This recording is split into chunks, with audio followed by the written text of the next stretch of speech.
So we have changing topics entirely.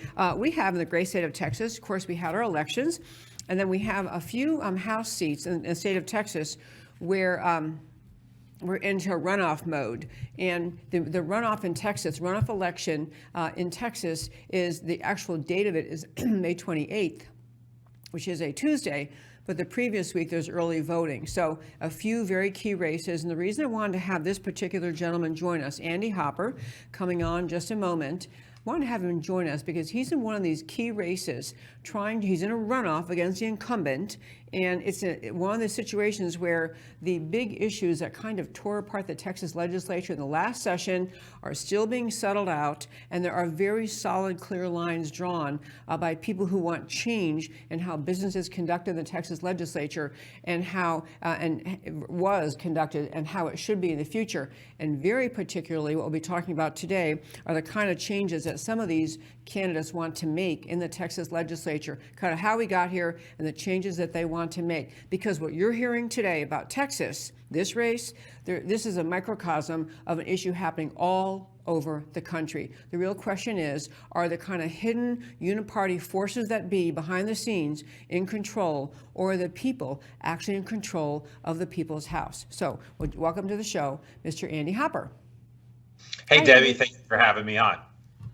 Great to see you, sir. And I just saw you at a great event over the weekend, a wonderful grassroots kind of event, and they had a fabulous turnout.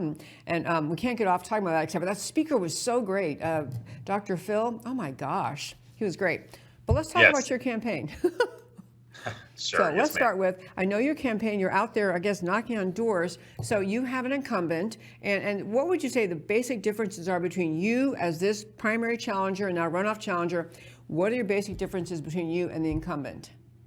I think the main difference that I think that people are waking up to is the fact that so many of their representatives, including the representative of this district, House District 64, answers to Austin leadership instead of answering to the district. And I think we're learning, I think all the voters are learning about that. They're learning that so many of these representatives answer to very powerful PACs and lobbies and even the speaker himself. And I think that's the genesis of, you mentioned the contract for Texas. I think that that is the basis for decentralizing power of the speaker and to returning power to the people. Because I think that anyone who has been through this process, whether you've run for office, whether you've gotten really involved in a campaign, you become acutely aware of the truth that a lot of these folks go down there. Some of them go down there with good intentions, some of them don't. But either way, once they're down there and they start taking money from primarily Austin PACs and lobbies, and specifically one or two of them, they are more or less owned by those PACs and lobbies. I think it's fair to say. I mean, if you've watched the Texas Heist, if you've watched Hubris, which are two very fine documentaries that have come out that have really kind of exposed how all of these machines have been weaponized against somebody like Ken Paxton, you understand that there are very, very powerful forces that have a tremendous amount of money and wield a tremendous amount of money in favor of, let's just call it the Bush establishment in Austin. That old guard of individuals who seem to be dedicated to kind of slowing the decline into the globalist and Marxist agenda that we have. Not stopping it, but just simply slowing it. And we need conservatives that are willing to stand up and basically say, no, we need to move the needle back the other direction. And so that's what you saw on March 5th, right? We saw no less than 13 Republican primary opponents beat establishment incumbents, and we have 9 runoff races across the state that we have a potential of winning. And if we win all of them, and then we add to it the about 4 conservatives that we started with in the Texas House, I mean, we could have upwards of 25 conservatives in one cycle that are seated in Austin, and it'll change the course of Texas history. That is so well said. I love the way you summarized that. I was taking notes because I love the way it's just, it's not, I mean, the better course in this political conversation is not to have personal attack on this guy, he's this, he's that, but it really is directional. It's about who motivates you, who pays you, and who is driving your vote and your decision. I love that you said the establishment side of the aisle, on the Republican side, were just kind of slowing the decline toward Marxism and globalism, and maybe hanging on to a few pieces versus those who want to restore and bring Texas back to its greatness. You mentioned two things for our listeners I want to say again quickly.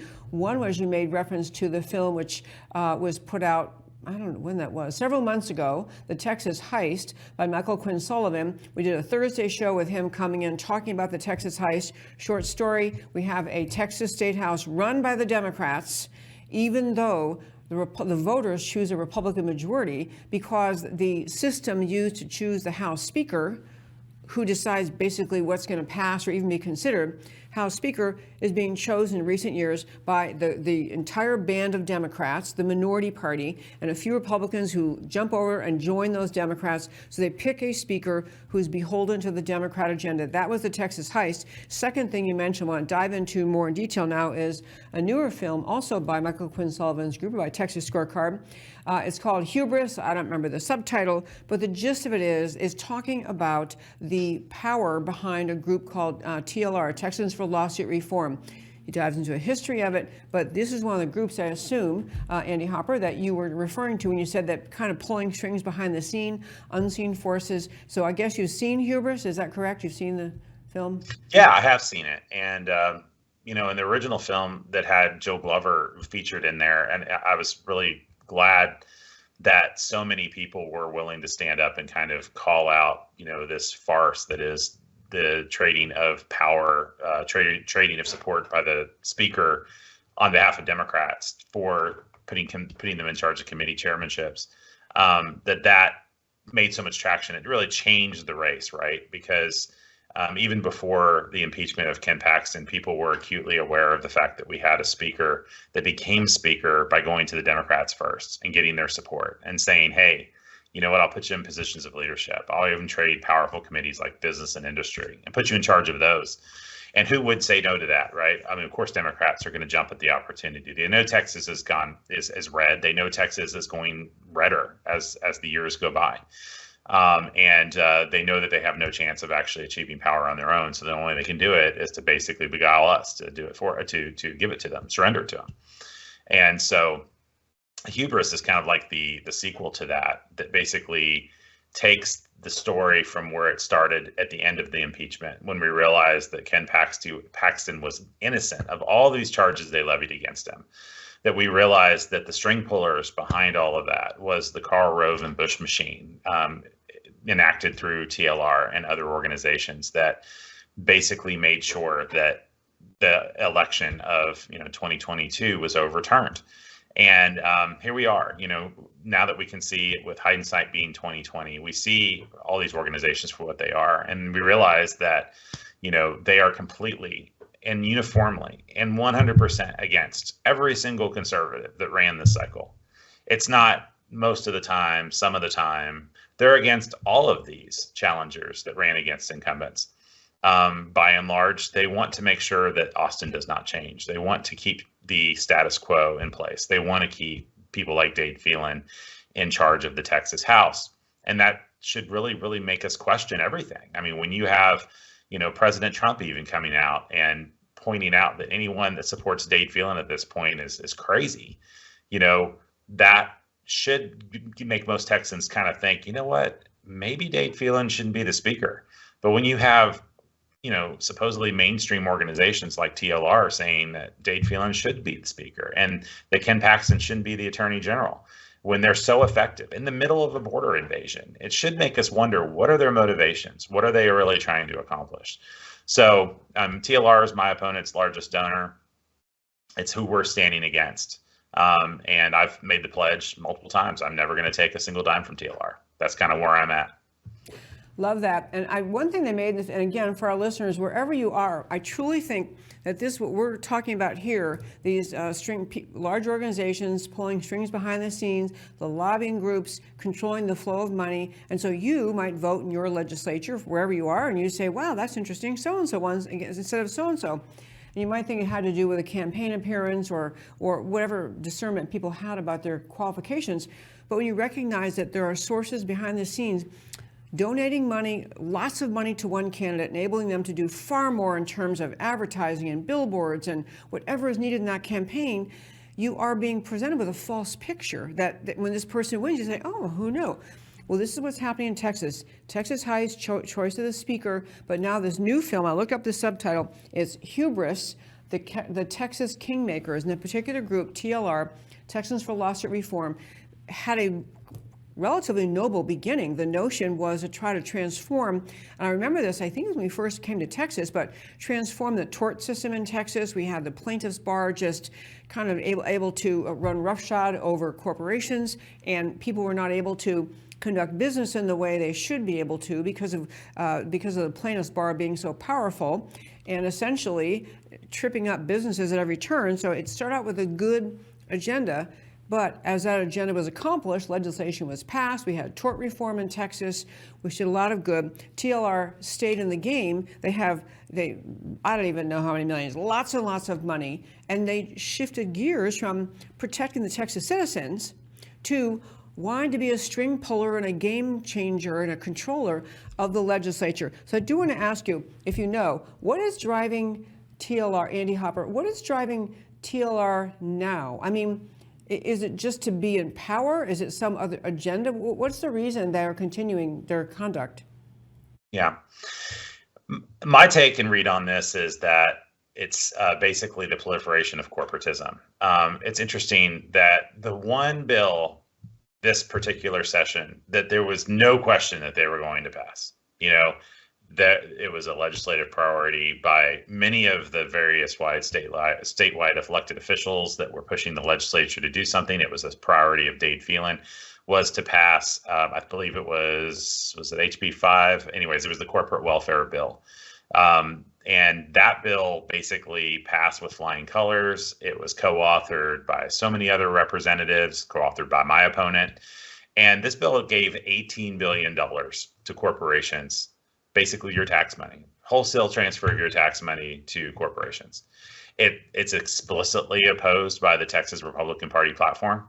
It's explicitly opposed by the Democrat platform. I mean, it's very interesting when you find a topic that both the Democrats and the Republicans agree on, and then you basically say, we're going to do neither one of those. We're going to pass this action that nobody wants, and we're not going to talk about it because we do not want everyday Texans to know what we did.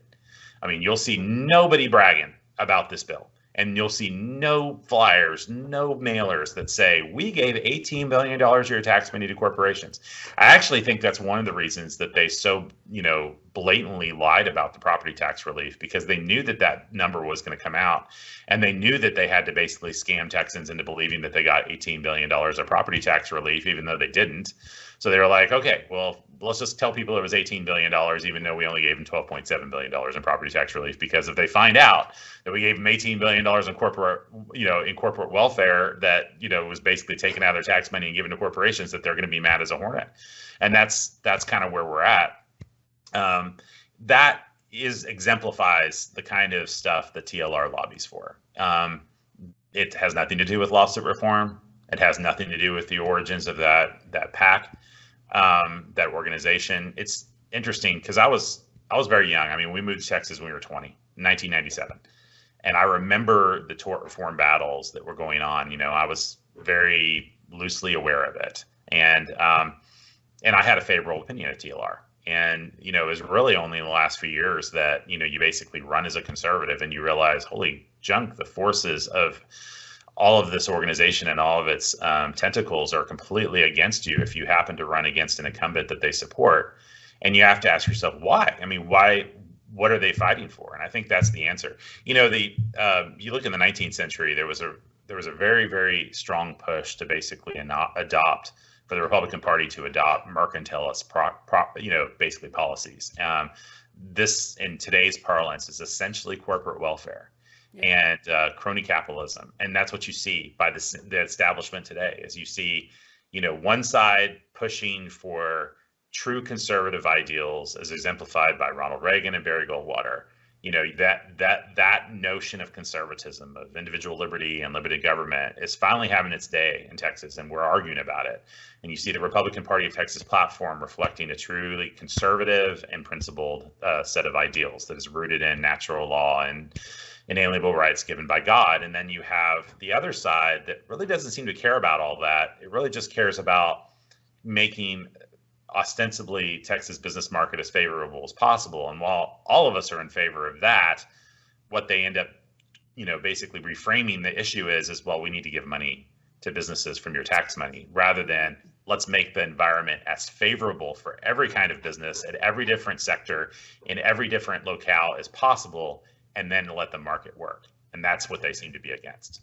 Yeah, I can't remember if it was in the Hubris film or someplace else I was reading about, you can couch, people want to say, oh yes, we're Americans, free markets, we love free markets, but free markets is a different advocacy than pro-business, because pro-business can have brought into it all the things you're describing, all of the, well, if we're pro-business, we want them to be happy, we're going to pass out tax money here and there, and it gets our whole free market system off track. I'm going to turn and talk to you, so there's everyone remembers Newt Gingrich, okay. People of a certain age remember that Newt Gingrich brought up the contract with America and was brilliant, because for people who don't pay attention to politics much, and they hear a lot of people yelling at each other and calling each other names and running campaigns, it was clear and crisp. Newt Gingrich's contract with America, here's what we're going to do. And they did actually attempt to do all of those items, the Republican majority did, and accomplish almost all of them. So there's a new thing in Texas. There's a contract with Texas. I don't know who cooked this up. It was called Contract with Texas. And basically, it is addressing most of the issues, or some of that we're talking about today, but it's a basic statement. If we Republicans elect the conservative Republicans, get them in the legislature, here's what we're going to do. I'm not going to read it to you, but it's called Contract with Texas to reform the House of Representatives and select a real Republican speaker. And you, Andy Hopper, have signed on to this. So just tell us a few things about it. Why did you sign on? What do you think it can help us do if we get, and you do have, at least the one I printed off has, maybe that's 16 signatures, I think it is. Anyway, tell us all about that. If you could know more than that, I'm sorry, there's another whole page of signatures. Tell us about it. I think there's 25 now, 25 signers. So I would have signed on to it the moment it was released. I was on orders for the Guard that particular day, and I actually asked my OSC, I said, I really need to sign this contract for Texas. This is important. And he was like, do it when you're off duty. So anyways, I raced home that evening and signed it. I think it was maybe 7 or 8 o'clock that night by the time I got in front of a computer, and, added my signature and sent that to some of the existing signers. So I know it was the brainchild of many. I know that Mitch Little here in Denton County had a large hand in crafting some of the language. I know Brian Harrison worked on it. So I think there's Nate Schatzline, there's a lot of really, really strong conservatives that, basically envisioned this idea and brought it forth at just the right time. And so I like you mentioned the Contract for America, because that was the last time I think Americans kind of remember Congress working for them. It's probably the last time that Congress had a reasonable approval rating, right? I mean, here we are in 2024. I mean, I don't think anybody thinks Congress can achieve anything. I think that very much if they were understanding of the truth, they probably would have the same perspective on the Texas House, because, by and large, that's the chamber where things go to die. But this contract for Texas will change that.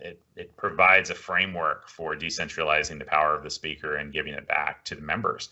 Part of it is, simple, like we're not going to allow the speaker to basically be the donor, the main donor for all these different representatives. Think about how insidious that is, right? That a lot of these reps, that their main, first or second largest donor is the speaker. I mean, isn't that a conflict of interest? I mean, don't you think that you wouldn't want your representative of your district's boss to be the main donor? Wouldn't you want your district to be the main donor, or at least somebody not in Austin? But that's what we have. I mean, we have a Speaker of the House that has been giving committee control to Democrats. This contract says we're not going to do that anymore. We're not going to put committees in charge by Democrats. Whether or not the Democrat leads the committee, we're not going to put a majority member of Democrats in the committee. We're going to make sure that we record everything and let people see it. All these sidebar conversations you have by the parliamentarian. We're not going to make a parliamentarian that's a Obama lawyer anymore. We're going to make sure that the parliamentarian stays out of politics. So I think these are all really, really good changes. What do you think, Debbie? Oh, I think it's completely fabulous. For some of our listeners may not realize what Andy Hopper here was referring to, which was, you may think that there's always these robust debates about substantive ideas, and there should be, and there are, but often a point of order can disrupt the debate, and a point of order is decided by the parliamentarian. Well, for the parliamentarian, it just has an agenda, and it sure wishes this bill could get killed somehow. You can be swayed to you make a ruling on a point of order, yes, whatever picayune little aspect of the debate was not permissible or supposedly violate Robert's Rules of Order, and you can push the whole bill away. And so in this most recent election cycle, I don't know how long he's been there, but the parliamentarian under this Republican who is a Democrat speaker, the parliamentarian was a former Obama lawyer or Obama parliamentarian. I mean, the guy was like not on the side of the majority of Republican voters in Texas. And this is really one point I was going to make about this contract. The whole point of self-governance in this country is the idea that we, the people, are the sovereign. We, the people, we elect our officials. We can unelect them if we don't like them anymore or we don't like what they're doing. But when you have these kind of game playing occurring where bills that the majority of the House members want or the majority of the voters want, but you can't get it to a vote, you're not just thwarting the particular candidates or elected officials, you're thwarting the will of the people. And that is what is so wrong and so should be broadly agreed to by both sides, but it isn't. So I really, really commend this. I'll tell you for our listeners, I know that will you put his Chiron up again, please, Mr. Emilio? So I want to, for our listeners, we're talking to Andy Hopper. He's running for Texas State House in HD 64. His website is very simple, Hopper, Hopper, the digit 4, Texas.com, hopperfortexas.com. So do check out, he's a great guy, great references, great endorsements, great life story. And actually, I'm going to go to end this interview to start what I should have done at the beginning, which is, I didn't really ask you about your background bio. You mentioned your service in the military. You can quickly tell us, if you would, your background before you became a very popular candidate. Well, so first of all, been married to my beautiful wife, Amanda, for 26 years. We got married when we were 20 years old and moved to Texas straight away. My dad's from Texas, but I grew up mainly in North Carolina, went to college in Ohio, met my wife in chemistry class. So anyways, we have lived here in the district basically for over 25 years. So almost our entire marriage, we've lived in the district as it's defined now. Worked most of my career I'm a software engineer and worked most of my career in the defense industry. And, in 2019, finally kind of got to a position where I could kind of have a little bit more of a public role because, if you're in defense, you obviously can't in many cases. And so 2019 basically kind of got a little bit more involved. In 2020 with COVID, I think that we all became acutely aware of what the government was capable of.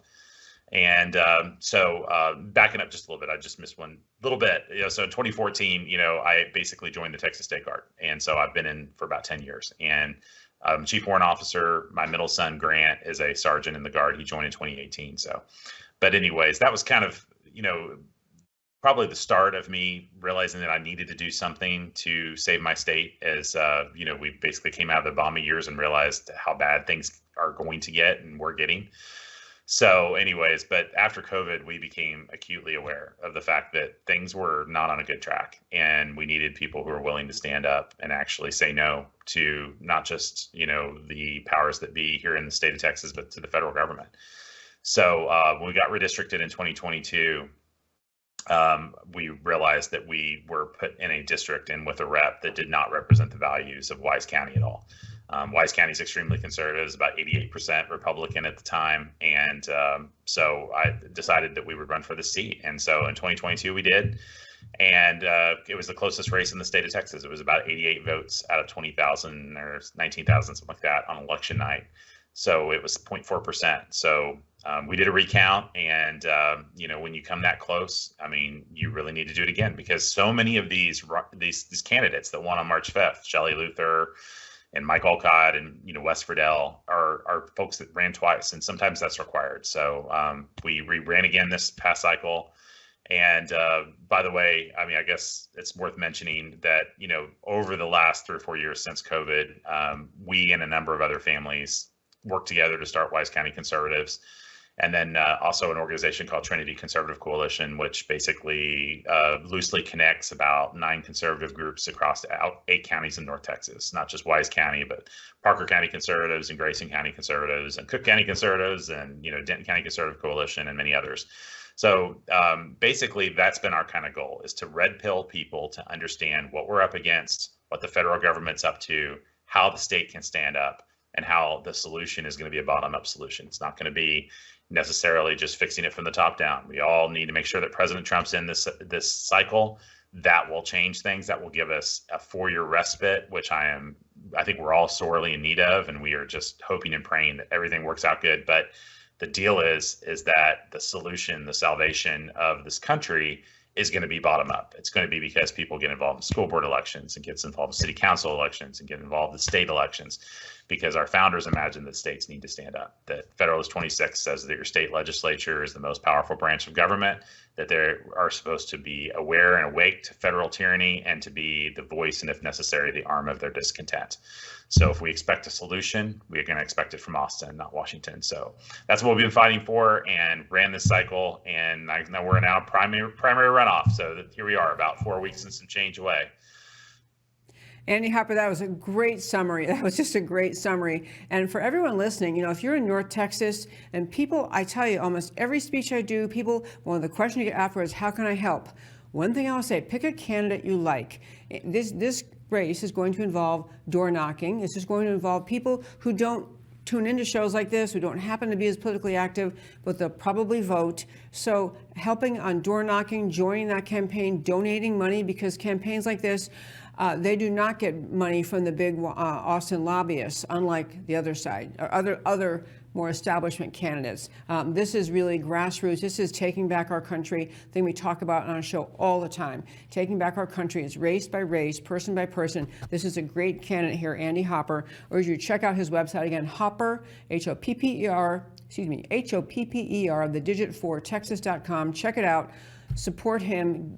Do some door knocking if you can, and it's part of saving this country. So, Andy Hopper, thank you so much, so much for joining me today.